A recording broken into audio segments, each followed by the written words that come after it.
Joy, peace, tranquility, vibrancy, and wellness. Isn't this what you want instead of constant stress?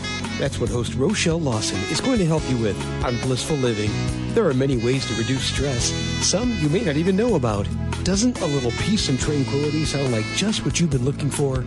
Relax for a few minutes with Rochelle. She's the queen of feeling fabulous. Hello, everyone, and welcome to Blissful Living. I am so excited about the show today that I am bringing to you with my phenomenal guest. You definitely are going to, first of all, want to get a piece of paper, get something to write with, sit back and relax in your favorite chair with maybe your favorite beverage, have no interruptions or distractions, because the information that is going to be disseminated in today's show is something definitely to help you keep more money in your pocket. So it's our wealth aspect, our wealth pillar. But it's informative and it's information that you can share, and the guest is absolutely phenomenal. You're not going to want to miss this show. So I'm going to give you a little peak curiosity type of question. Have you ever been out to buy a car and hated the process?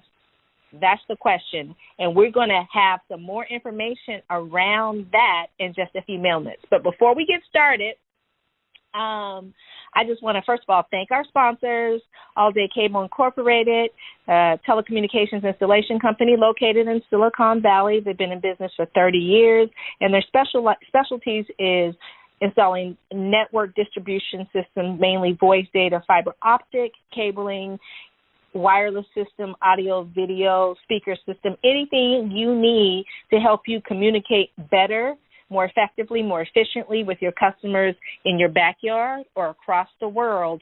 You definitely want to have your network set up so that it is pristine and that it makes the right connections the first time you use it. You want to check out alldaycableinc.com. And our next sponsor, Blissful Living for You, is a company designed to help you elevate, accelerate, and ignite that passion that you have with regards to feeling better, using the power of your mind more effectively and efficiently so that you can get the results that you're seeking, as well as building and sustaining the wealth that you make so that you keep more money in your pocket and give less to Uncle Sam or the government. And with the new tax laws going on, from what I've heard, more and more people are getting less and less on their tax refunds. So if you want to keep more money in your pocket and build that money so that it goes through the roof and you have money to do whatever you want to do in life, then you definitely want to check out Blissful Living for You. They got some great programs, and I know that there's something to help everyone. All righty, you guys. So did I pique your curiosity with the fact that if you've ever gone out to buy a car, I know back in the day it used to take hours to negotiate to buy that car, and you always kind of felt like you won, but then when you got in the car and you drove away, you liked your car and everything, but you kind of also felt like you got digged in the behind as well. If you've ever gone through that process, you don't have to do that anymore. If you don't like going to deal with the car salesman, you don't have to do that anymore. We live in a new day and age where buying a car can be as easily and streamlined as possible, and it can be working the way you want it to work. And you probably really, you don't really have to do much but listen to the guidance of my next guest, Ms. Teresa Crawford, the phenomenal owner of Let's Buy a Car, and she is a concierge, and we're going to explain to you what that is and why it's so important for you to know, because what she does and what she will share with you is going to help you keep more money in your pocket. It's going to help you get that car of your dreams, and you won't have to sit all day or hours in the doggone car dealership trying to negotiate the best deal that you think is possible for you. So let me tell you a little bit about Miss Teresa. Now, Teresa is a really good friend, but she has this phenomenal business called Let's Buy a Car, and she is really a true car fanatic. She loves sharing her knowledge about cars with anyone who asks, especially when she knows it's going to help people. She really is a gal that loves helping people. Raised in a small town of, oh my gosh, I can't even see what this is, Miss Teresa. But she's raised in a small town in the South. I'm gonna let her tell you the town and the logistics and all that. That small town in the South in Georgia, and she's had the love of cars for decades. Her journey to car sales took a winding turn, and she has had a lot of upbreaks and heartbreaks when it comes to that. She lost her mom at a young age, and she raised her 3 children as a single mom and held down 3 jobs while earning her bachelor's and master's degree in business administration. She spent over 30 years perfecting client care and 6 years in car sales industry. Now, while working at a car dealership, she was the top in car sales and client care for many, many months in a row. And in 2015, she decided to strike out on her own and help her clients save time, hassle, and the thousands of dollars by managing the car buying process for them by starting her own company called Let's Go Buy a Car. She is a self-titled concierge. I love that. And Teresa has purchased cars for multiple clients in more than 40 states from hundreds of dealerships. Teresa believes that when it comes to buying a car, most people need to make a decision that will be happy, make a decision that they will be happy with for years. And with instruction and encouragement from someone who has been there, and girls and guys have done that. Save money and save time and use a concierge like Miss Teresa Crawford to purchase your next vehicle. And as you can see, she's an expert. She's uniquely qualified to help you understand everything you need to know about saving money on buying cars. Now, Teresa has came out with a book, and we're going to share this book with you. And I think it's really, really, really important for you guys to understand that this book is filled with information, and it's catered or geared to women, but men can use it as well. And I'm going to highly recommend that if you're a man and you're listening to this show, stay tuned, because there's always stuff that you can learn. But you might want to just pick up this book for the women in your family, in your life, that you want to help save lots of money, stress, and headache when it goes to buying their next car. So without any further delay, let me welcome Miss Teresa Crawford to Blissful Living. Hey, Miss Teresa, how you doing? Hey, Rochelle, I'm amazing. How are you? Thank you for having me. Girl, you know I'm absolutely fabulous, right? Yes, I do. Oh, this is going to be fun. It is. I'm excited. I'm excited too. Is that me? Girl, yes. You're phenomenal, and you are the expert when it comes to getting cars. Let me share something with the listeners. So, listeners out there was an event that we were all going to speak at, and the event host wanted to do something really extra special for the VIP attendees that was attending this event, and the event was in Dallas, Texas. Now, as I mentioned to you, Teresa is a Southern girl, not a Texas Southern girl, but she's a Southern girl from Georgia, and she lives in North Carolina. So you would think that her connections are over there, not worldwide like they are. But the event host wanted these special cars because she wanted to make the guests feel like, they were the Beyoncés of the world. And so Teresa did a thing, y'all. She got some cars that the ladies were able to use that night.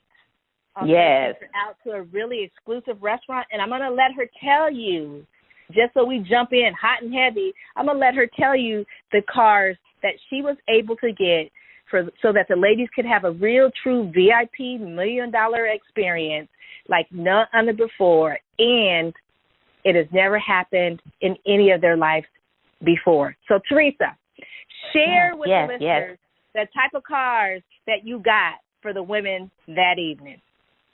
Well, let me kind of rewind a little bit because I want them to understand how I work. Now, when I got there, I was supposed to be picking up some Bentleys. That was the plan. And I always get there. I always get places early because strategically, I want to make sure that everything is in line to go smooth. So I got there early, got to Bentley, and Bentley was supposed to give us a few cars.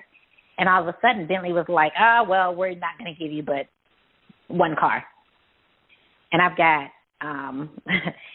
like 40 or 50 women. So it's like, okay, so plan B. I've got to find some more cars. So I get to doing what I do. But I ended up with, I think I had 3 Rolls Royce. I had the Maybach Mercedes. I think I had 2 Maybach Mercedes. Is that what I had? 3 Rolls Royce and 2 of the Mercedes and Maybach, I think is what we had. But we didn't have the Bentley. Womp womp. So, sorry, Bentley, but Rolls Royce came in and took over. And I got them all in a matter of a day just by being in the business, knowing who to call, making the connections. So the ladies didn't even know what we were going to have out there. So we had all the ladies like in evening gowns, makeup, dressed up, and then we had all the cars rolled up in the front.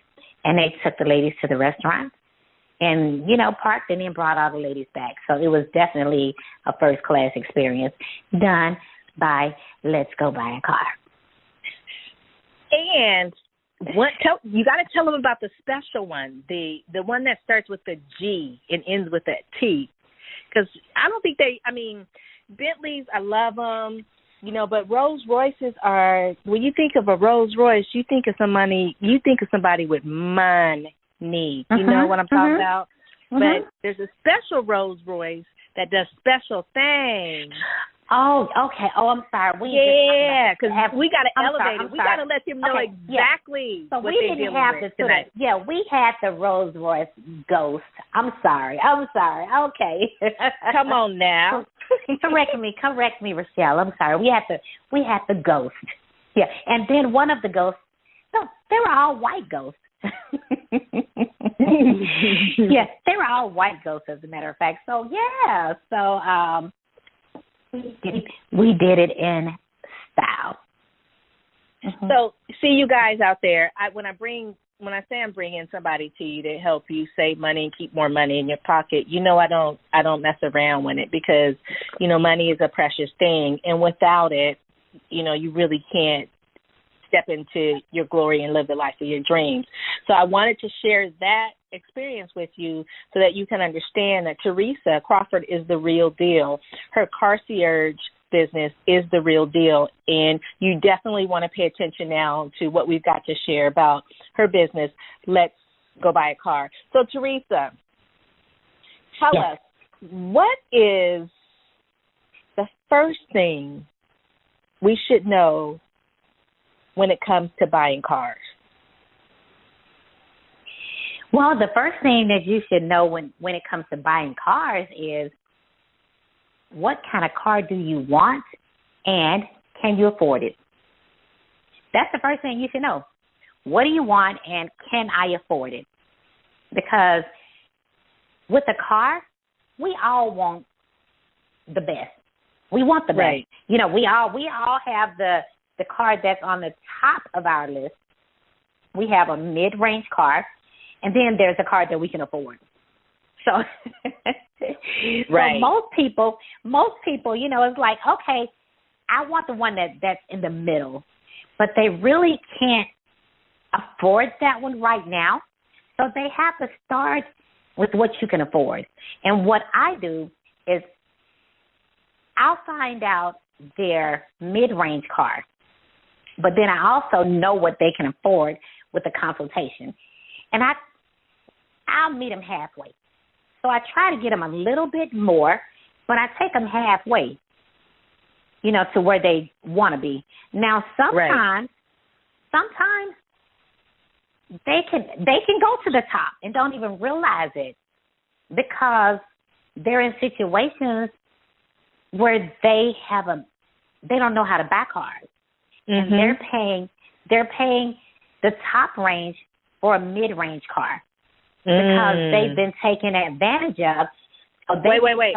Hold up. Oh, okay. Hold up, Teresa. Did you guys hear that? Did you know that there are people out there that don't even know that they're paying top dollar, top range for a mid-range vehicle? That's huge right there, because how many of you went out there, bought a car, thought you got a deal, and really didn't get a deal? You actually end up paying more than what you should have paid for the car that you got, because it was really a mid-range car, but you paid a top dollar price.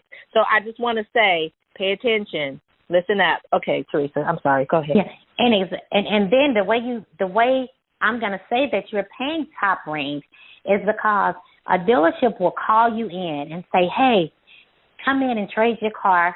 We can put you in a new car. And you get excited because you think, oh, my God, I can get a new car. But you've only had your car for 18 months. They bring you in. They take you out of your car with your leather, and they put you in a car that's got cloth. But it's a new car. But it's actually a downgraded car, but it's a new car. So they've taken all of your payments because you still have negative equity. So they've added that to the cheaper car, extended your payments all over, made the price probably the same, but the equity is, now you've got so much negative equity, the value of the car is lower, but you've got a newer car, your payment is the same, but the car's not worth anything. So it's really a downgraded version. So they get you on the premise that we're putting you in a new car. Exactly, for the leather same amount. seats to the cloth seats, and because you don't have, quote unquote, you have less than 2 years equity, you think you're getting a deal because you're thinking, okay, they're paying off my car, blah, blah, blah. But actually what's happening, they're not paying it. Right, they're not paying rolling it. That they're rolling in, it right? In. Yeah. Adding it to the new car. So you're paying for two cars. Right.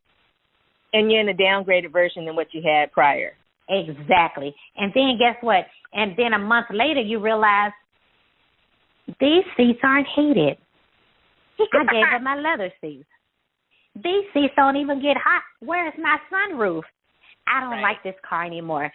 Then you want to take it back, and it's like, oh, I'm sorry, you're $15,000 in negative equity, and there's nothing we can do for you. Right. Wow. And so now you're in that situation, and then they'll call me like, Teresa, what can I do? Well, I've gotten people out of that situation, but what I have to do is you got to go up. I got to take you up. You can't go down.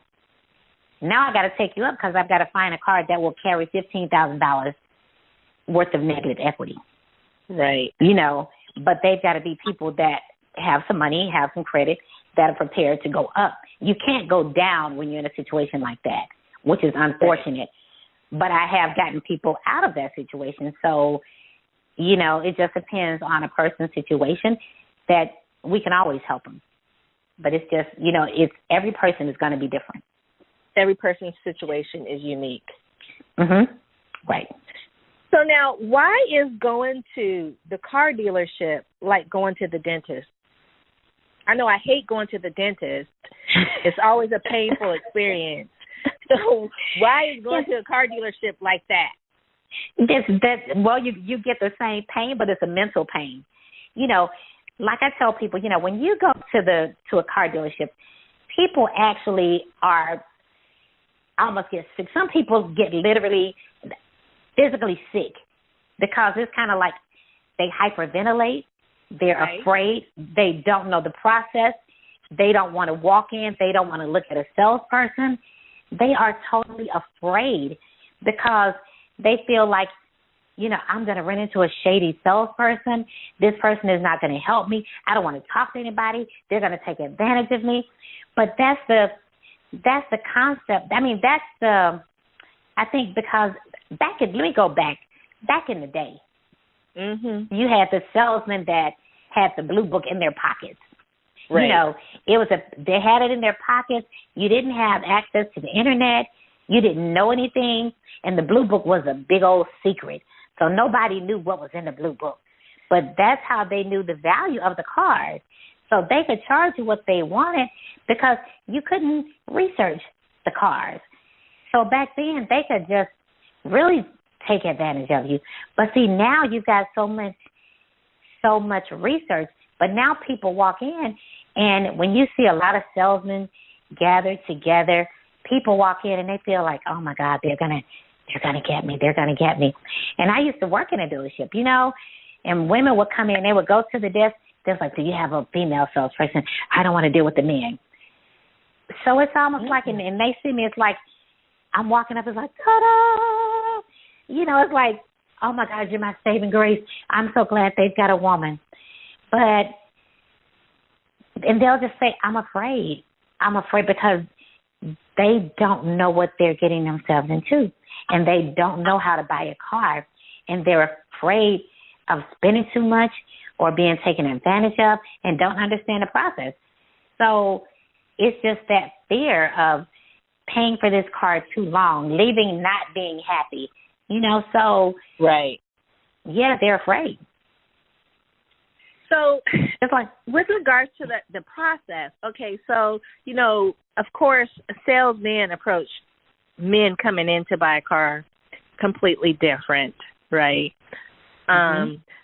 But women, generally women go in and buy a car if they're married, you know, with their spouse or whatever, or they go in with a brother or, you know, some male figure. But there have been times where I know I went with my mom a couple times back in the Blue Book secret pocket holding top secret information days where, you know, we would be in there for hours and they would see her and it's almost like, you know, you hear the slot machine paying off. You know, we got a sucker coming in right now. You know, she's a female she's a female with a female without a man, right? And it was a painful process. But the thing that was always so funny was that my mom would always mention. Now, her and my dad had got divorced, but my dad had worked for Ford Motor Company for quite a long time. And so she would let them get to, you know, the process of whatever, and then she would drop a dime on them. Oh, well, yeah, my husband, even though they were divorced, my husband is a mechanic for Ford Motor Company, blah, blah, blah, blah, blah, and I'm coming in and picking out the car and getting all the details situated, but he's going to come in and give it the final once-over. He's going to look at everything for me. Now, that wasn't going to happen, but she learned you know, that if she said that, because at that point in time, she really couldn't stand him, but if she said that, the whole, like, you could see literally the salesman's face would just totally change, like, oh my God, with a man, with a, you know. So it was kind of funny. Now, I don't know if they ever gave her the best deal or what the case might be. I just know it was a long process, and she would walk out with a car, but it was just interesting, like you say, that, you know, people are afraid because nobody wants to be taken advantage of, you know, or feel like they think they got a deal and then they drive off and realize they really didn't get a deal. They got really jigged in the booty, so to speak. So I could see why, you know, women become vulnerable targets in that capacity because we already go in there fearful. And I could totally see why going to a car dealership is like going to a dentist, because it is a painful experience if you don't know what to do and if you don't have a concierge like you. Now, you worked in the car industry, and I know you worked for you know, a luxury car dealership. But you only did that for about 3 years. What was the turning point with regards to making you, as you say in your book, be done with the car industry in that capacity? Well, when I went to the when I worked in the car industry, I was recruited. I never ever thought I would be like working in a car dealership. I was recruited, you know, I was the general manager at Charlotte Airport. Was recruited there to come to a dealership. That's how I started. So me being in corporate America for probably close to 30 years, you know, I had 6 weeks vacation, you know, the lifestyle of being a corporate person. A seasoned employee, right? Exactly. Had to, like, you know, the days off, weekends, holidays, all that good stuff. So when I went into the car dealership, it was kind of like, uh-oh. I got there and I was like, what? There's no structure? Where's the policies? How does this work? There was like totally, it was, like I said in the book, it was like the Wild Wild West. It was kind of like we just do what we do. You know, there was a meeting every day, but it was kind of like, wow. You know, I used to write policies. So, and I was, you know, like go through HR and make sure everything is done right. And it was kind of like, ooh, okay. But you worked all these long hours. Like, you know, you get there at 9, it may be 11, 12 o'clock at night sometimes when I got home. You worked on the weekends. You worked holidays. I was like, did I just sell my soul to the devil? Because I'm supposed to be, like, on the downside of life, not right, on the downside of life, not going back to where I started from. So, you know, I was like, okay, so I learned everything, you know, at Honda. Started there, got my training there, went to Mercedes, you know, and I closed it at Mercedes because I realized, like, you know what, these dealerships are just not for me. You know, just being in here these hours, and when you know, you make good money, but when you look at the hours that you spend there and you total it up, it's really not worth it because I felt like I lost 3 years of my life being there. You know, it's like, okay, I don't see my granddaughter. I'm missing the family. I'm like, I lost 3 years and I don't know where they went because they went by so fast. And then I saw people having heart attacks. I saw people there that, like, never saw their families. They just work. The men there, they just work, and the wives are living good, but the men just work. I'm like, you know what? This won't be me. So 3 years, it was like enough. And the day that I decided, okay, you know what? I'm out of here. I'm done. I'm out. And it was crazy because the day that I quit, you know, the general manager, I was at my desk typing, you know, leaving out like a good little employee, typing up my little resignation letter like a good little employee. And he called me in his office, which I didn't see everything that was going on around me because I was typing up my little letter like a good little employee. And he called me in the office. When I went in the office, you know, the HR was in there, and the general sales manager was in there. And there was like, Teresa, you know, we're calling you in here, and you're the last one. We've talked to everybody else, but we're calling everybody in because you've been late to work like 9 times last month. What? Girl, listen. I said I've been. Wait, hold up. Yes, wait. Really? Yeah, on a job that I don't get paid per hour. I only get paid commission, and I'm at my desk typing up. You've interrupted me because I'm typing up my resignation letter, and you said that I've been late 9 times. So I started laughing because in my mind, I really didn't see this going the way that they thought it was going to go. So I was like, huh. I'm like, okay. So I'm laughing. I thought I was laughing in my mind, but it really came out loud. So they was kind of looking at me strange, like, is she laughing? So he said, are you laughing? I was like, did I laugh out loud? He was like, yes, you did. I was like, oh, okay, well, I guess I am laughing. He said, do you think it's funny? I said, I think it's hilarious, you know. He's like, what's Teresa, you know why? I was like, well, you know, first of all, you calling out the minutes that I've been late. What about the days that we close at 8 and I'm here till 12? What about all of those hours that I worked over versus the minutes that I was late and I don't get paid for? And you're calling me in here for some minutes? For 9 days worth of minutes?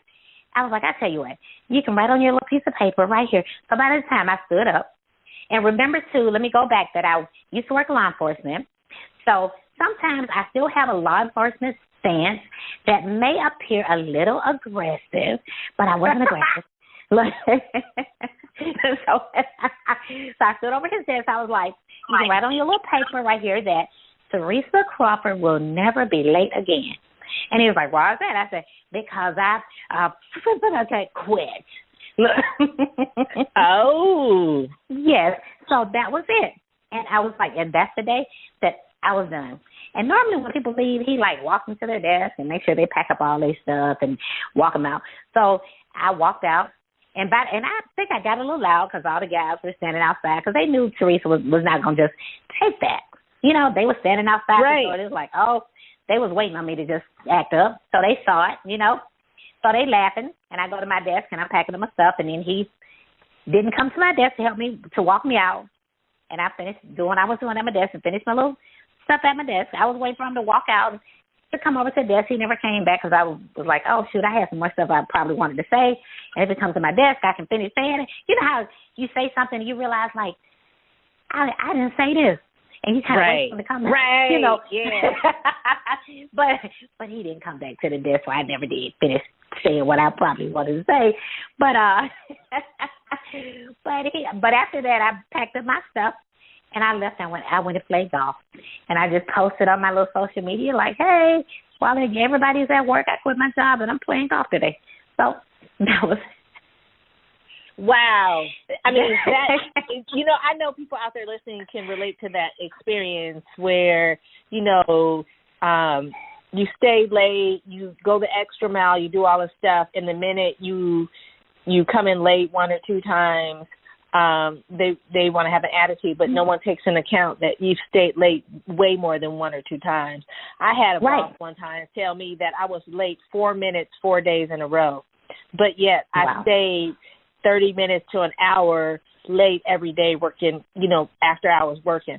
So it was kind of like, you know, to heck with it. What the heck am I going to stay late for if you don't appreciate it, and you go, you know, and he told me, if you come in late one more day, I'm going to write you up. I was like, oh, what the heck? So, you know, I totally get it. I'm getting off track and off subject, but it's like, you know, that's why you gave up working in the car industry, because there were no rules. There was no statement of operating procedures.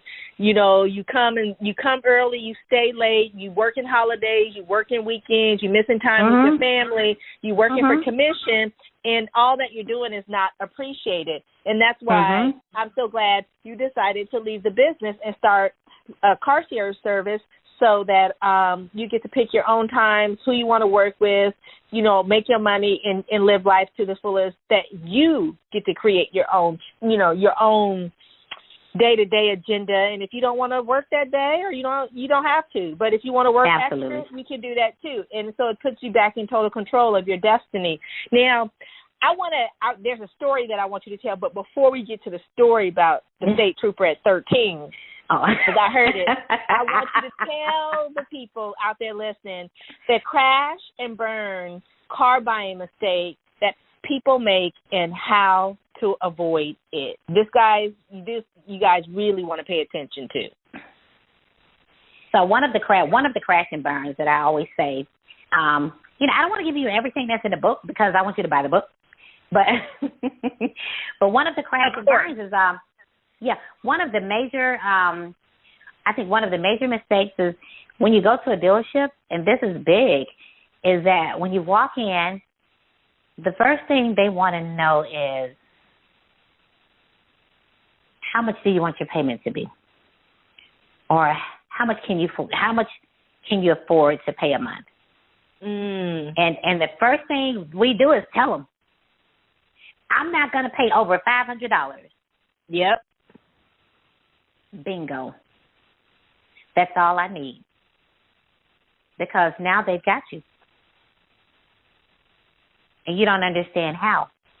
Because what just happened is you just told them, okay, I'm not going to pay over $500.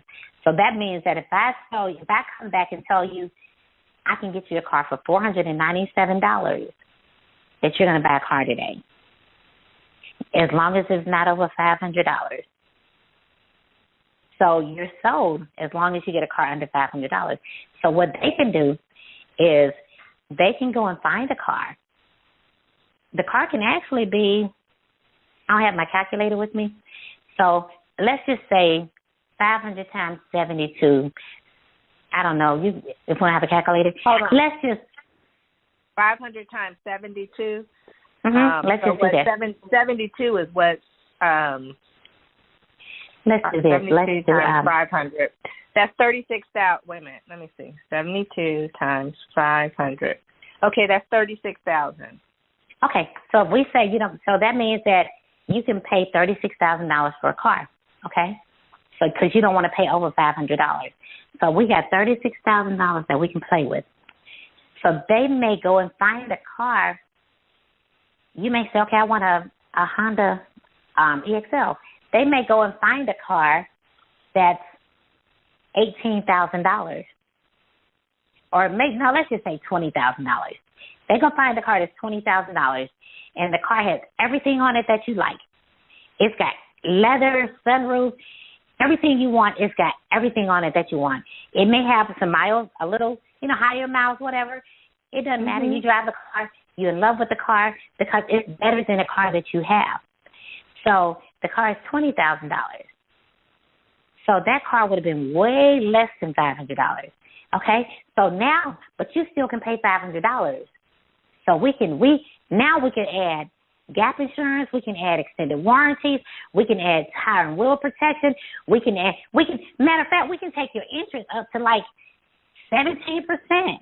And we still may be, whatever, we may take it up to 11%, whatever, we still may be under $500.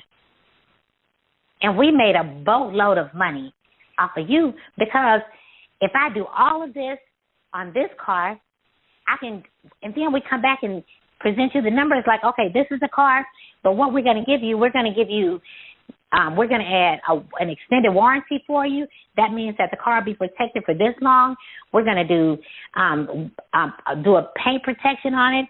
If anything spills on it, we're going to cover the seats. We're going to cover your engine. We're going to do this. We're going to add gap insurance. We're going to do all of this. And guess what we're going to do it all for? We're going to do everything for $495. You're like, what? I'll take it. And you sign it. And then your bill is, when you get your paperwork, you just paid $36,000 for a $20,000 car. Yes, but you got your payment where you wanted it. Wow. Crash and burn. I guess the lesson is don't go in there and with the payment. Know if you get the car for the price that you wanted, the payment is going to be where you need it to be. Worry about the cost, the price of the car, not the payment. Focus on the price of the car. Don't focus on the payment. Because if the price of the car is where it should be, the payment is also going to be where it should be. Don't ever focus on a payment. Focus on the price of a car. Okay, that's huge. I have the dream of getting another Range Rover. How much you want your payment to be? Well, I'm not going to focus on the payment price. I want to focus on the price of the car, right? Good job. Exactly. Wow, that's interesting because they do that. That is. I mean, anybody knows that you go in there like, okay, how much you want your payment to be? Well, I don't want my payment to be more than $300. Does that same philosophy work if you were going to lease a car? Because that's real big right now too. Well, leasing is a little different because the leasing rates are pretty much set. Okay. Leasing rates are set. The leasing rates are kind of set. So it doesn't work for a lease because the leasing is a totally different, So not for leases. Okay. That might be another segment we have to do when it comes to leasing versus buying a car. Since we're so focused on that buying a car, that we'll just say we'll bring Teresa back for part 2, and she can talk to us and educate us about the best way to lease a car so that it's beneficial to us versus to the dealership. But I want to ask her some more questions with regards to, she's got this phenomenal book you guys are going to want to pick up. especially if you got women in your life, but even you guys will want to pick up, because there's we're just scratching the surface of what's inside the book. But I want to give you some teasers and pique your curiosity with regards to what she has to share and her knowledge behind this. And hopefully you will indulge in, of course, buying the book, as many as possible, but also indulge in her services, because she can help you no matter where you are. So don't think because she's in North Carolina and you're in California that she can't help you, because she can. So just keep that in mind as we continue our conversation. Now, what's the, there's some mistakes with regards to, people, I know people who have done this. They bought a car, they loved it, but, for whatever reason, they got buyer's remorse, or they realize they really can't afford the Bentley, they should have got the Honda, or, you know what I'm saying, and they want to take the car back. Is that a possibility? Is there good news associated with that, or is it bad news associated with that? Yeah, it's bad news associated with that. That's bad news. Yeah, there's never good news if you want to take it back. Yeah. So because you know how some dealers are like, oh, and if you're not happy, we'll give you 3 days or whatever. You've got a 7-day. Yeah, you've got a 7-day return policy. Read the fine print. So with the 7 days, it may say like, well, it shouldn't be driven over 500 miles, or you're going to have a lot of fine print with it. And you're also going to have to return it to get another car. Not return it and get your money back. So you can return it to trade it for something else. But also remember, once you return the car, that you're not giving the car back, you're going to be trading the car. So when you trade the car, now you're trading a car that is now owned by you, because now you're listed as another owner for the car. So instead of the car being a one-owned car, it's a two-owned car, which means that the price of the car has depreciated. And you are going to carry that depreciation value. So if you bought it for $20,000 and the trade-in value is $15,000, then they may say, okay, well, we'll trade the car for $15,000, and then the $5,000 may be carried over to your new car that you're going to purchase. Oh, wow. So in essence, say you bring the car back, you had it for 3 days, whatever, you bring the car back, and now, it is true what they say, when you drive the car off the lot, the value of the car drops like that. That is true. So now you bring the car back because you don't like it or whatever the case may be, and they say, okay, we'll give you $15,000 for it. But they actually take the money that I want to say that filler money, that space money that is missing between the $20 you paid and the $15 they're going to give you, and they add that to the price of the other car that they're now right. Oh, wow. Right. You're not going to get the same thing you paid for. That's not going to happen. Wow. So you're not going to get it. That won't happen. You're not going to get it. Okay. What about this? What about this one? I guess it's kind of the same. Oh, here it is. I know someone that this happened to.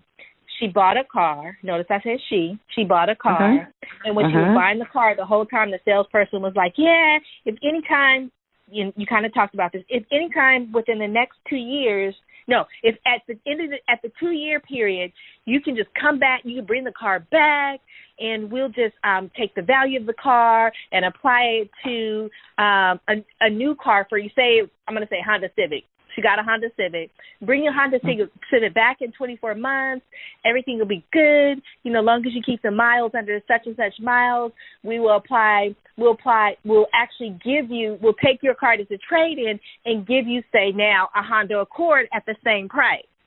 However, when she went to do that, they're hounding her. 24 months is coming up. She's like, oh, no, I really like my Civic. I want to keep it. The guy's like, oh, come in. We'll make a deal, blah, blah, blah. We promised you, blah, blah, blah. She goes in there, and she was smart about this. She took her dad, because she's a young girl. She took her dad with her, and he was with her when she purchased a car. She did all the negotiations and stuff, but he was just with her, right, as like, support. So she took her dad with her, because they were hounding her to bring the car back because they wanted to upgrade. She's like, well, I'm a tall girl. I might look good in a Honda Accord. He's got a little bit more room, whatever. Get there, and they completely flipped the script, okay? The dude that was offering her the deal, that was hounding her, well, he wasn't available. The other dude said that wasn't possible.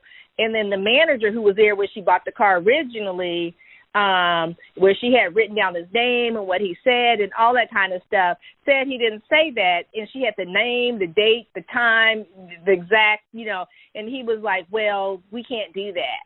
We can't do that. Mm-hmm. We can put you in a newer Honda Civic, but, we can't just upgrade you to a Accord and keep your payments the same. So she said, that's fine. Cool. I'm good with what I got, and just turned around and walked out.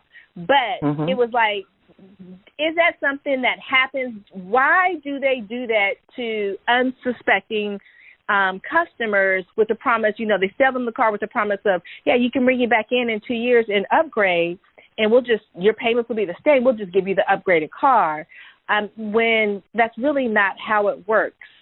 Right, because they're trying to close a deal, and it's almost like that's the shady part that I don't like, because when you're telling people all of these lies to close a deal, and people think that they can come back and get what they want, that'll give them an incentive to buy.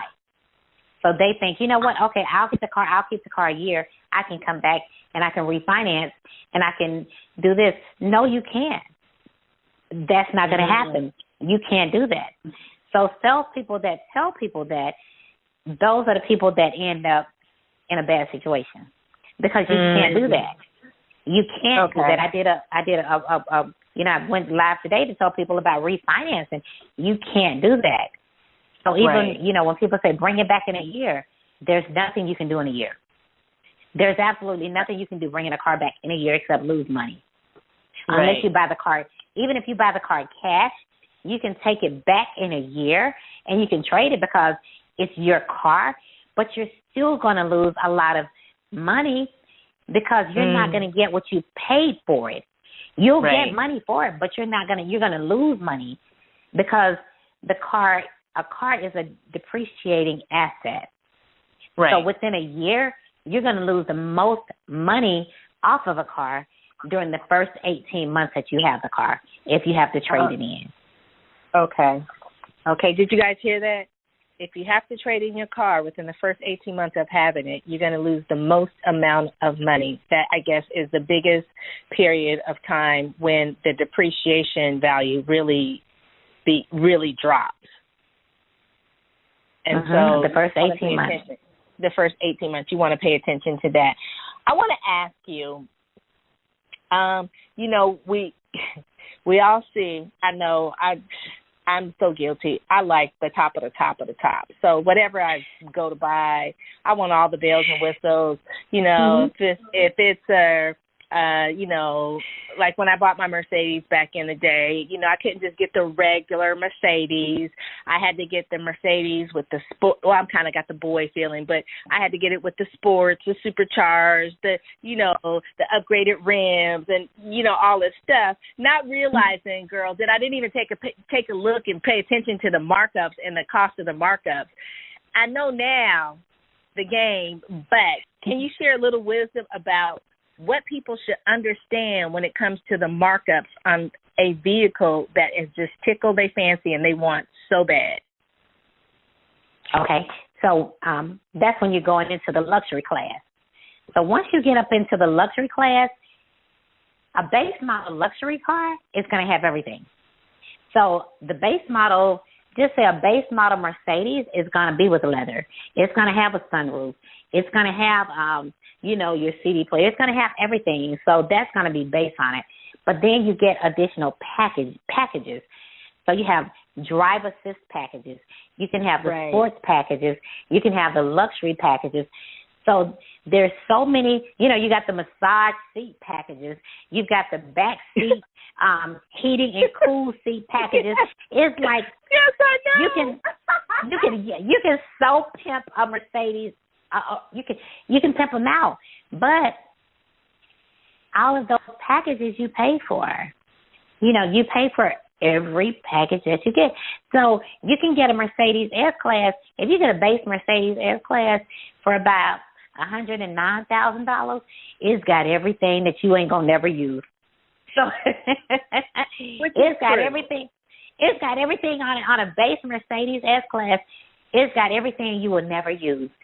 So when you keep adding packages on up to like $130,000, it's still going to have all the packages that you'll probably still never use. But the car does everything. So you get a car that does everything. And when I say you pay for what you get, you pay for what you get. Because that's a different standard of riding. Right. And I tell people all the time, don't ever think that you can't afford it, because somebody who, you know, if you get the same car in 6 years, that car that's $130 is going to be $50,000 or $60,000 that you can afford. Right. You know, and you're going to still have the same massage seats, and you're going to still have the same $130,000 car for $50,000. So you can still ride in the luxury and not pay the luxury. And so people always get caught up on, well, the service is going to be high. The service is going to be just like the service on any other car. Right. As long as you take care of your car, change the oil, make sure everything is done, you're okay. The service is going to be the service. That's just like your body. If you don't exercise, if you don't eat right, guess what? Your body is going to need service, because you're going to be in a hospital paying the hospital bill. That's just like your car. If you don't service your car and change the oil, it's going to be in the hospital, and you're going to be paying a hospital bill on your car. So it's the same thing. So you have to understand that on any car. If you don't change the oil on a Honda, then you're going to still replace the engine. Right. So basically, you don't need all those markups, because I'm laughing as you saying that, like the seat warmers in the back and the air conditioned seats. I'm spoiled, yeah, and I do like nice luxury things, but I'm laughing because my car has that.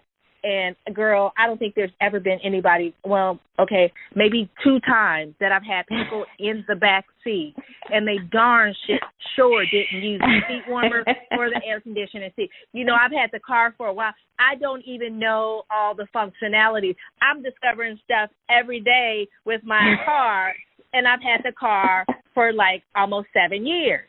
So it's like, did I really need all this extra stuff in my car? No. Because it is a luxury vehicle, and no matter what, I was going to be riding pretty anyways. But I'm laughing because it's like, she's so right. When you buy a luxury vehicle, even if you buy, quote, the bottom line, you may not get the rims, but you can always go after market and put rims on it if that's your thing. But you still get the nice leather. You still get all the functionalities and all of that. You don't wait, Rochelle, hold on. Rochelle, let me stop you real quick. Okay. I'm gonna stop you with this right here. Okay.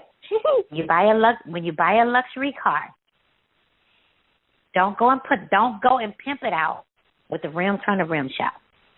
Oh, yes. Okay? Because the luxury car has drive features. And now the new cars, they can drive themselves, they can park themselves, they can do a lot of things by themselves with the wheels and the tires that come on the cars from the factory. So once you take those wheels and put the ones from the rim shop, oh, right. So those tires and rims don't know what to do because they're not programmed for those drive features. So you just threw off your whole $4,500 drive system because you wanted to pimp your ride. So now when you put it in, when you try to get it to do parallel parking for you, it's going to be like, I don't know what to do because these tires and rims don't belong to me. You took me to the aftermarket, so guess what? I don't do that. We don't do that. So no, if you're going to do that, tires and wheels, make sure you get them from the manufacturer, because once you go out and do that, then you really just mess up the warranty on the car because they're not covered. And if it doesn't work, then that's on you. So people don't go out and replace them. When you pimp your ride, make sure the dealership does it, and make sure they do it with the manufacturer brand, so all of your drive functions can work. Because there's a lot of technology to these new cars. Well, you know what? Thank you for sharing that, because that's I'm sure a lot of people don't know that, and we see it all the time. Right, because you was about to pimp your ride, girl. I'm trying to tell you, but you know what I'm saying? People do that all the time, and you know, because they see something they like, and then they see, you know, they have a vision in their head as to what they want to be riding in, and don't realize that what you may get at the aftermarket, if you're not buying it from BMW, Mercedes, Maybach, you know, or, you know, Lexus or whoever, if you're not buying it from them, then you're subject to messing up the whole functionality of the car and the way it was designed. I never thought of that. Right, and when you trade it, it decreases the value of your car, because just because you like it, nobody else is going to want to buy it, because a true Mercedes Benz client is going to buy the Mercedes for the ride, and they don't want to ride in your 25-inch rims. That's going to be bumpy. You know, they don't want that ride. They want the ride from the rims that Mercedes put on it, so they can can sail like a boat, you know, and the car can do what it's supposed to do. They don't want that car. So when you try to trade that car, then the value of the car is you're not gonna get anything for it, because the value has depreciated, because now you've taken the wheels off and put these aftermarket wheels on. But if you're gonna do it, then make sure that you save your wheels and put the factory wheels back on it when you trade it, so you can get the value of the car. Wow. Money saver right there, you guys, and money maker right there. We are coming close to our time, and so I want to squeeze in one more question. But her book, Let's Go Buy a Car, is that the correct title of the book? No, the name of the book is The Top 7 Mistakes Women Car Buyers Should Avoid. And it's on Amazon. Top 7 Mistakes Women Car Buyers should avoid. We're going to tell you how to get that book. But before we get to that, I want her to share one more nugget of gold with us. When it comes to secrets, what is the top secret most local car dealers don't want, particularly women buyers, to know about? Rochelle, they got to buy the book. Just give them a little nugget. Just give them an enticer, you know, kind of like foreplay. Research. Oh. Let's just say, do some research. Let's just say that. Do some research. Buy the book. Yeah, they got to buy the book. Do some research before you go buy a car. Research and homework. Okay, so come and basically do some research about the type of cars that you are interested in. Don't come in blind. Okay. Have some information so that when they spill to you, you can tell if it's for real or if they just spill to try to, try to entice you or try to flatter you into buying what they've got to offer. Right, because one thing about a car dealership, they will Google you. You know, they will Google you. Listen, that didn't go right there. I bet y'all didn't know that. Listen, they will Google you. They will Google you. So it's like my daughter is in the process of buying a car. So we have to go shopping blind because she's like, Mom, I don't want people to know that I'm your daughter. She said because when they Google you, then I don't feel like I'll get a fair deal because they look at you and they look at your Facebook page and they look at your extravagant lifestyle and it's like, oh, they can pay for this car. She's like, because I don't feel like I get a good deal if they Google you and they know who you are and they know that you're this concierge and they know this and they see you. And so it's like, okay, well, tell them your name is this and tell them your name is this and don't give them my phone number and don't give them. So she has to almost go in like an alias and not affiliate herself to me because they'll Google her, but she has to make sure that she's not affiliated to me so they won't connect her to me and be like, oh, that's her mom and her mom lives here and they do this and they can afford the car. So they will Google you. Yeah, they will Google you and see where you live and how you live in. Okay, yeah. So when you set appointments and they know who you are, they'll Google you. They'll look at your Facebook pictures. They'll see, like, how you live in, if you can afford this car. Oh, yeah, they Google you. But I used to do it all the time. I knew who my clients. You have it. I knew my clients before they got there. It's like, oh, yeah, okay, yeah. So you know them before they get there. So they have an advantage of you when you set an appointment. Wow. That's not in the book. So there you have it. That's just some more nuggets.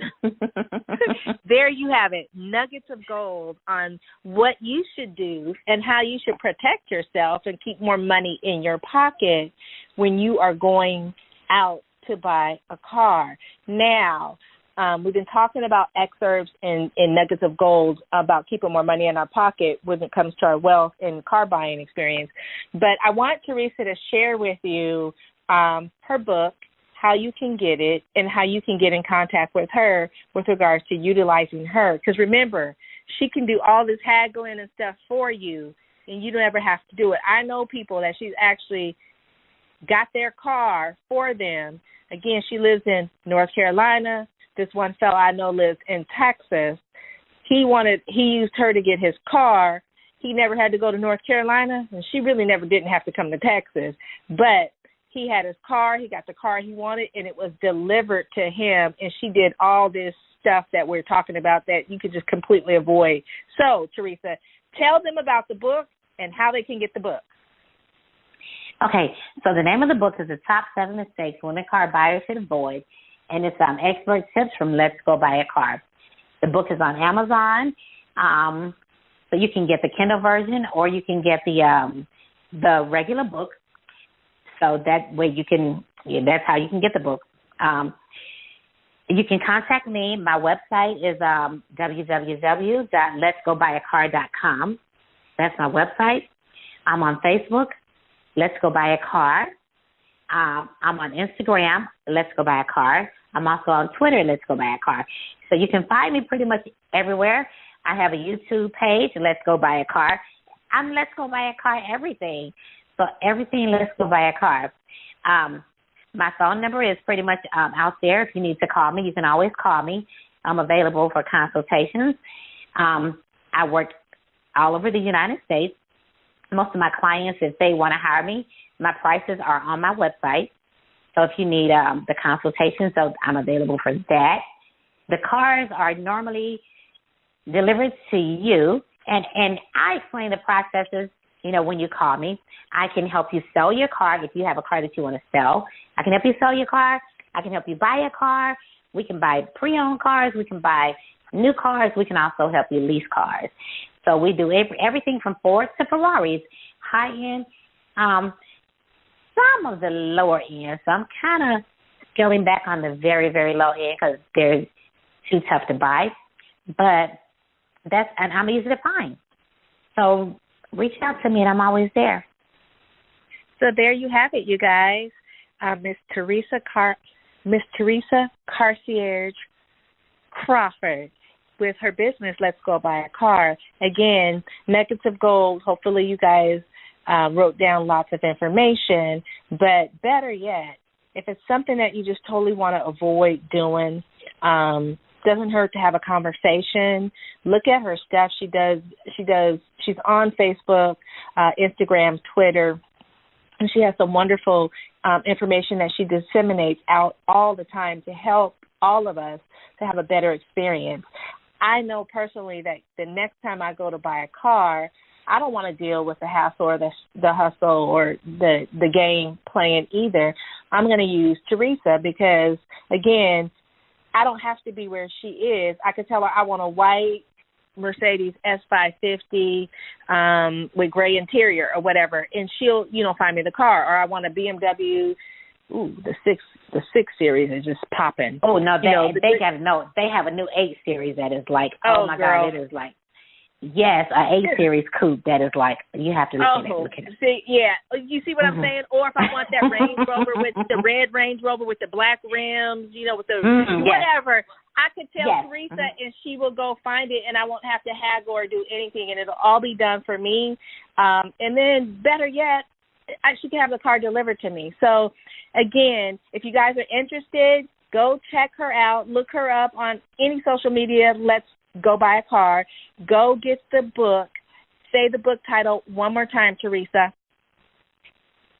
It's the top 7 mistakes women car buyers should avoid. Go get that book. It's on Amazon.com. It's got great reviews. Go get the book. And not just buy one book, but if you have a family full of women or you have women in your life that you want to help them keep more money and wealth in their pocket, get the book for them.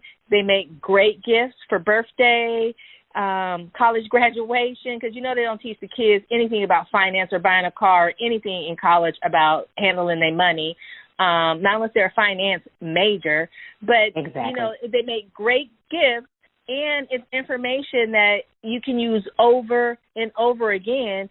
But if you don't even want to do that, I say just call Teresa, get in contact with her, and let her help you get the next car of your dreams. And so I want to thank you, Miss Teresa Crawford, the concierge extraordinaire, for being a guest on Blissful Living. It was a pleasure to have you, and I knew it would be very informative and enlightening, filled with a lot of information and nuggets of gold. So thank you for taking time out of your busy day to bless us with your presence. And I want to thank you so much. Thank you so much, Rochelle, for just having me on and letting me be able to share with the world how to save money and how to not be taken advantage of. Oh, I love it. You're very welcome. Very welcome. And I want to thank you, listeners, because without you, this podcast show would not be possible. Please share this show with everybody you know. If you know somebody buying a car, you definitely want to share the show. If you think people you think that might be wanting to buy a car, you definitely want to share the show with them. Again, thank all of you. I want to thank our sponsors, All Day Cable Incorporated, AllDayCableInc.com, and Blissful Living for You at Blissful Living 4, the number 4, and the letter U.com. And until next time, I want to wish all of you peace to your mind, wellness to your body, tranquility to your spirit. May you be healthy, wealthy, and wise, as they say, but definitely keep a lot more money in your pocket the next time you go to buy your dream car. And until next time, this is the Queen of Feeling Fabulous, Rochelle Marie Lawson, saying take care and goodbye for now, everyone. You can find out more about Rochelle on her website, Rochelle Lawson, Rochele Lawson, LAWSON, or at healthhealingwellness.com. Or just click on her websites from the webtalkradio.net page right in front of you. And of course, you'll want to come right back here next week for another episode of Blissful Living. Thanks for joining us.